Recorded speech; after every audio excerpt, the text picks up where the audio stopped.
Ya, jadi terhadap ada niat dari tersangka NM untuk melakukan gugatannya terkait uang prestasi, yang saya dengar ya informasinya dari rekan-rekan itu tentang hal kesepakatannya. Seperti itu. Oke, baik.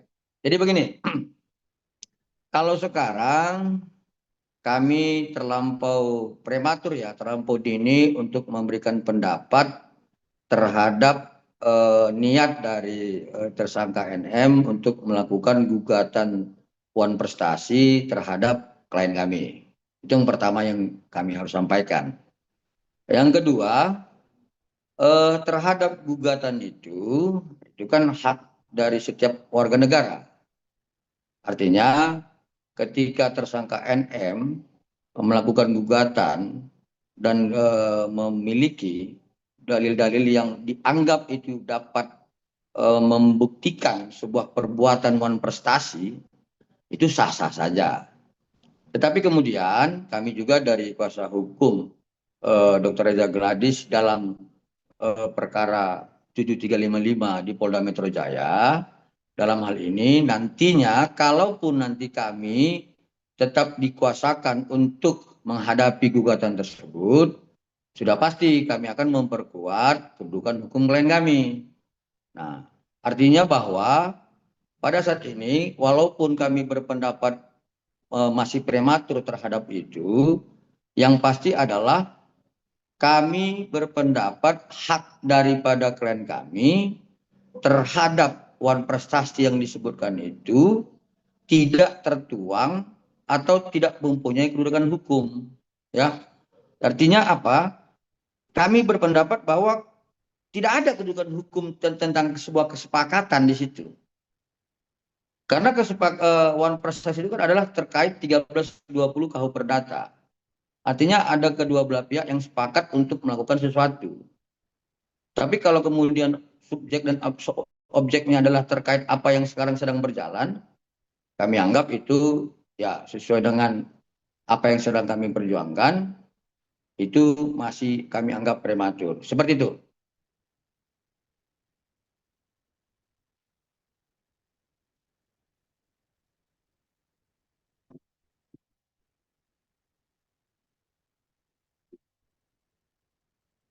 Ya, seperti yang saya sampaikan tadi, bahwa sebenarnya tidak ada kesepakatan itu. Jadi kesepakatan itu kan sebenarnya ada ketentuan-ketentuan yang harus dipenuhi dalam hukum perdata. Dan kami menganggap bahwa itu belum terpenuhi. Dan kami anggap itu adalah sebuah kesepakatan yang tidak mempunyai kedudukan hukum bila dikaitkan dengan 1320 KUH Perdata. Seperti itu dia. Bang, tapi perjanjiannya sendiri itu sebenarnya ada tertulis nggak sih Bang atau seperti apa? Mungkin keterangan dari klien Abang sendiri. Sudah jelas itu tidak ada, ya. Perjanjian tertulis itu tidak ada. Artinya kalau kesepakatan itu sih sebenarnya tidak harus tertulis, secara lisan pun bisa gitu. Tetapi terhadap para pihak yang membuat kesepakatan itu harus mempunyai unsur yang memenuhi syarat dari kesepakatan para pihak, ya. Salah satunya cakap, kemudian tidak dalam tekanan dan sebagainya. Bahwa adanya sebuah kesepakatan, ya saya pastikan bahwa klien kami tidak pernah membuat kesepakatan dengan siapapun terhadap kasus yang sekarang ini. Seperti itu. Artinya Abang membantah gitu ya Bang adanya kesepakatan dengan NM gitu ya Bang. Maksudnya klien Abang.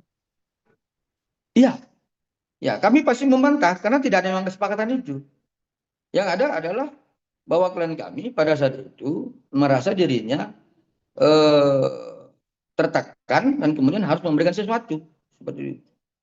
Sebagaimana apa yang kami laporkan di Polda Metro Jaya terkait pasal 368, 27B ayat 2 dan Undang-Undang TPPU.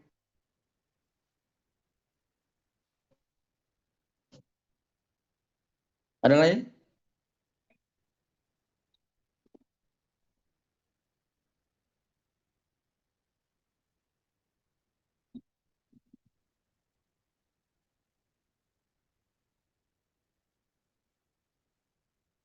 Ya, jadi kembali seperti yang saya sampaikan kemarin, pergerakan tentang proses P21 itu sedang berjalan, ya. Artinya ada ketentuan-ketentuan di dalam hukum acara yang harus dipenuhi. Ya, menuju P21 memang ada syarat kelengkapan berkas dengan kode P19. Nah, kalau dipertanyakan apakah ini tidak ada perkembangan, itu keliru. Justru ini sudah ada mulai perkembangan. Artinya apa? Bahwa adanya pengembalian berkas dari penyidik kepada jaksa, sebagaimana keterangan dari eh, Kasipenkum ya kemarin, bahwa berkas itu sudah dikembalikan dari penyidik pada tanggal 5 Mei kemarin, bahwa itu kan adalah perkembangan. Tinggal sekarang bagaimana jaksa penuntut umum mendalami dan menelaah segala berkas yang dikembalikan oleh penyidik kepada jaksa pada tanggal 5 kemarin. Nah, lalu tahapan berikutnya adalah apakah petunjuk-petunjuk yang diberikan oleh jaksa dengan kode P19 beberapa waktu yang lalu sudah terpenuhi secara utuh atau belum? Nah, kalaupun belum, yang pasti sudah ada sekian persen sudah terpenuhi. Nanti saya sampaikan ini sudah bergerak dan sudah berkembang. Seperti itu.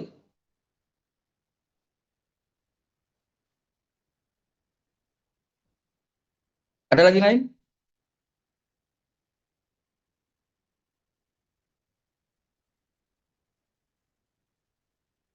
Ada yang lain? Kalau nggak ada, saya mau satu berikan informasi klarifikasi ini tentang Polres Jakarta Timur.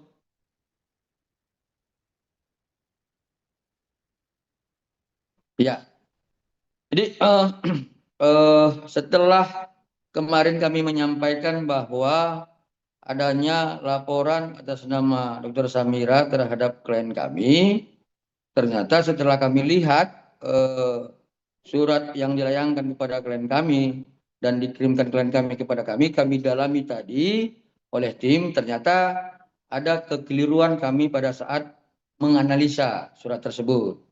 Bahwa sebenarnya klien kami itu tidak dilaporkan oleh Dr. Samira, tetapi di situ di dalam surat panggilan bahwa klien kami itu diminta sebagai saksi, ya, sebagai saksi di Polres Jakarta Timur terhadap peristiwa yang dugaan pidana terkait pasal 310 dan 281 yang terjadi di sekitar Rawamangun, ya. Jadi saya tegaskan hal ini saat ini saya mau mengklarifikasi bahwa sebenarnya klien kami itu tidak dilaporkan, tetapi diminta untuk hadir di Polres Jakarta Timur sebagai saksi, ya, seperti itu. Bang, kalau diminta jadi saksi artinya klien abang kan mungkin ada peristiwa kemungkinan terlibat gitu ya. Dalam hal apa nih Bang? Maksudnya dalam konteks laporan itu Bang? Ya, jadi kami belum mengetahui ya, belum mengetahui tentang apa itu. Tetapi kalau melihat persangkaan pasalnya 310 dan 281 itu kami merasa bahwa klien kami itu tidak ada keterkaitannya terhadap peristiwa yang dipersangkakan sebagaimana pasal 310 dan 281. Apalagi dia sebagai saksi. Jadi untuk lebih lanjutnya nanti kami akan memperdalam itu dengan berdiskusi dengan klien kami. Tapi untuk sementara untuk panggilan pertama klien kami sebagai saksi kami belum dapat menghadirinya. Nanti mungkin setelah kami lakukan pendalaman terhadap panggilan klien kami sebagai saksi, kami akan menyampaikan kepada rekan-rekan media. Seperti itu.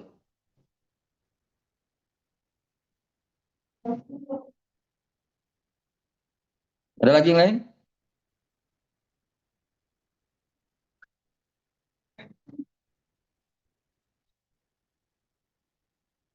Kami belum dapat informasi yang pasti, ya. Tetapi eh, dengan melihat informasi-informasi yang ada di media, ya kemungkinan besar mengarah kepada persekusi karena disebutkan dalam surat panggilan tersebut terjadi pada tanggal 17 Januari.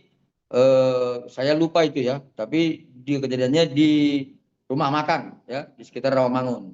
Nah, jadi ketika dikaitkan dengan kejadian yang tanggal 17 Januari yang berada di media, saya pikir itu hal yang sama ya. Ini dugaan kami, tapi nanti kami akan melakukan pendalaman lagi lah.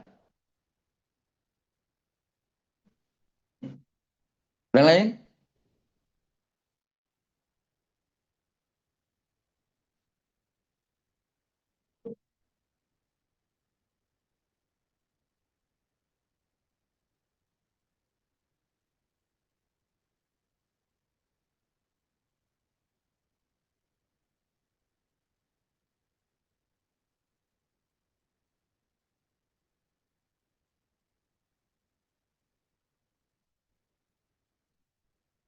Cukup atau gimana?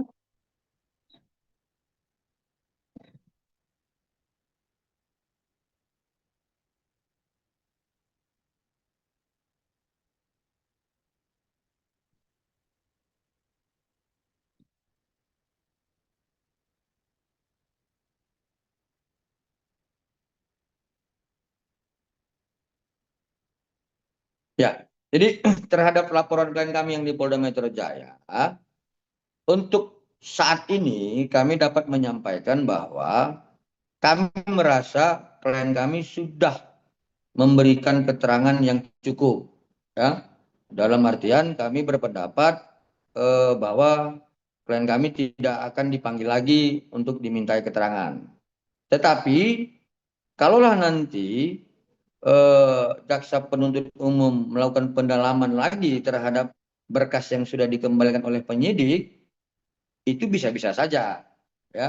Tapi pada prinsipnya kami dari kuasa hukum pelapor berharap agar untuk segera melengkapi berkas ini dan segera menjadi P21, dugaan kami tentang apa yang disampaikan oleh penyidik saat klien kami diminta keterangan, bahwa dugaan kami tentang inisial O dan inisial S yang seharusnya sebagai saksi itu harus dipanggil dan diminta keterangan.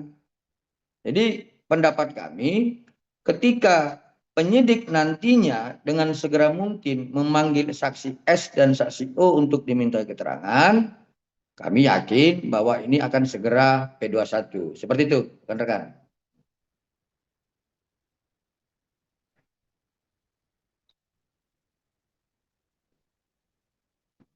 Kalau soal itu, kami belum berani memberikan pendapat tentang dugaan apa yang menjadi petunjuk jaksa. Tapi apabila dikaitkan dengan laporan klien kami, ya itu sudah pasti karena pada saat klien kami itu membuat laporan tertanggal 3 Desember 2024, klien kami itu melaporkan 3 orang, ya, satu dengan inisial NM, satu dengan inisial IM, dan satu dengan inisial O.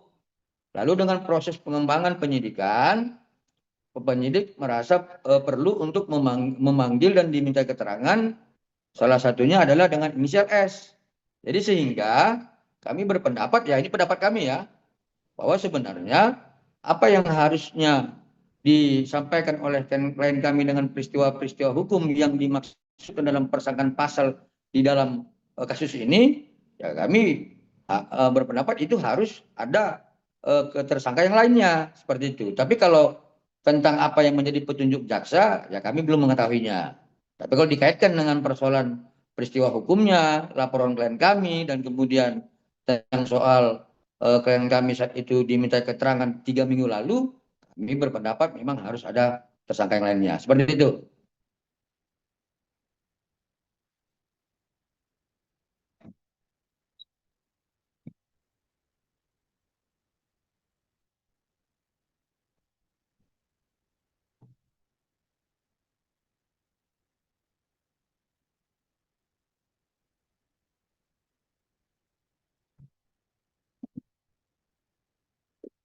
Ya,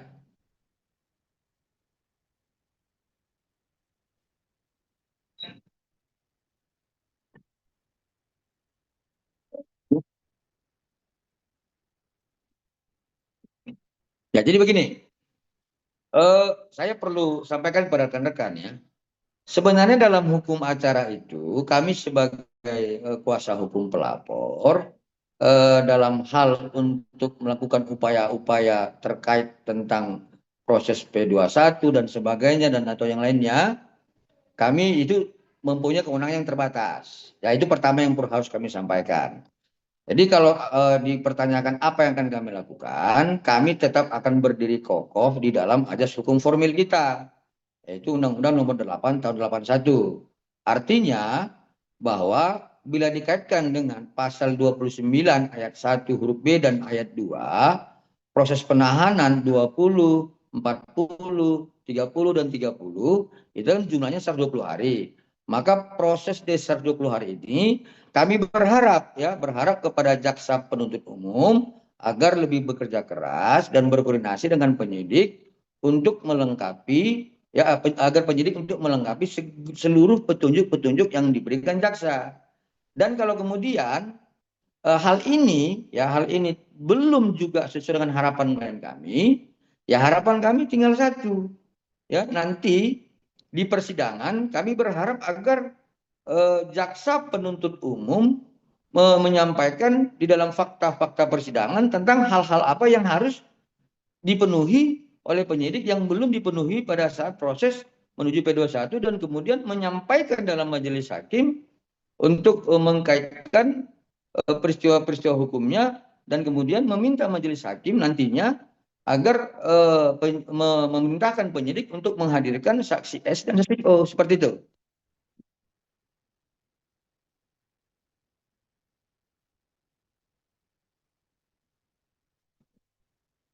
Oke, ada yang lain? Kalau nggak ada? Iya, cukup kali ya, Bang. Oke, baik. Jadi cukup aja demikian ya, kawan-kawan ya. Ya, terima kasih Bang waktunya. Oke, makasih. Selamat malam.